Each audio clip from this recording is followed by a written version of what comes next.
Love is the central flame of the universe, the very fire itself.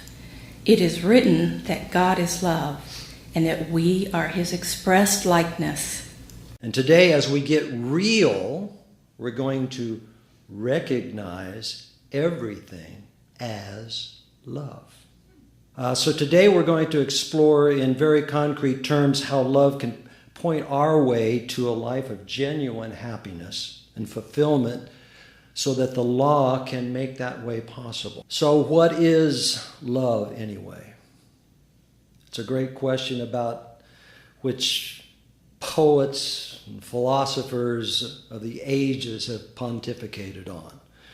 Tomes have been written on it.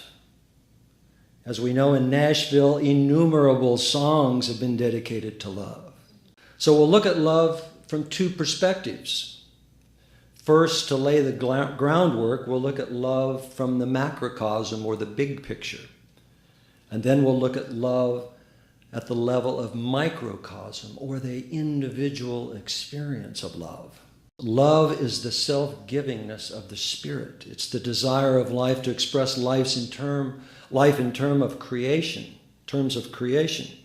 Love is the cosmic force whose sweep is irresistible. It's the central flame of the universe. A universal sense alone bears witness to the divine fact that God is love and love is God. The first sentence in the writing of Holmes really is what God's love is to me, and that is the self-givingness of spirit.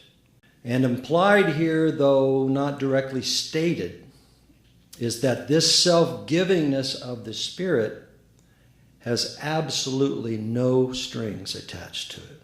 God's love, which I'm going to call real love, is a constant and genuine concern for our happiness and well-being with no regard for what it might get from us.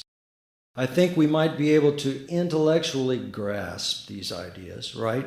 But the big question is, can we feel them? Can we feel God's complete unconditional love for us? Check this out with yourself and see if it rings true in your heart. Perhaps you can't feel God's love because you have rarely, if ever, had that kind of love here in your human experience. It's completely foreign to you. We quote Jesus, who said, "Love thy neighbor as thyself." We sing songs about love. We preach sermons about love, and then we leave here and we get angry at the guy that cuts us off in traffic, flip him the you-know-what.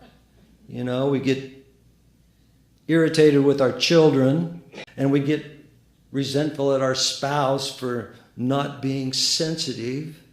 And we engage in all sorts of unloving, even hate-filled acts to ourselves, both mentally and with things such as negative self-talk, and physically with things such as addictions. So what does it mean to love here at this human level? That's something I've longed to understand for a long time. And I've struggled with wanting to be loving, yet doing my own version of all of those things that I just mentioned, to be more loving next time. I know that it's all love, and I vow to express more love the next time. And because I'm a good metaphysician up here, I know that love points the way, and the law makes the way possible. So what is the law making possible for me when I'm not expressing the love that I am? Well, it makes the way for me to experience all of those things which I'd rather not experience. How do you create and cultivate the bond of family and friends? Give love. How can I love myself in spite of appearances? In the middle of trauma, pain, and darkness, when I don't feel lovable? Get loved. What is a spiritual practice I could do to cultivate happiness? Love thy neighbor as thyself. How do I integrate all this into my life outside of our center? give and get love. Why should I do this? To be genuinely happy and fulfilled. I want to find someone who won't go running as soon as they can tell a story.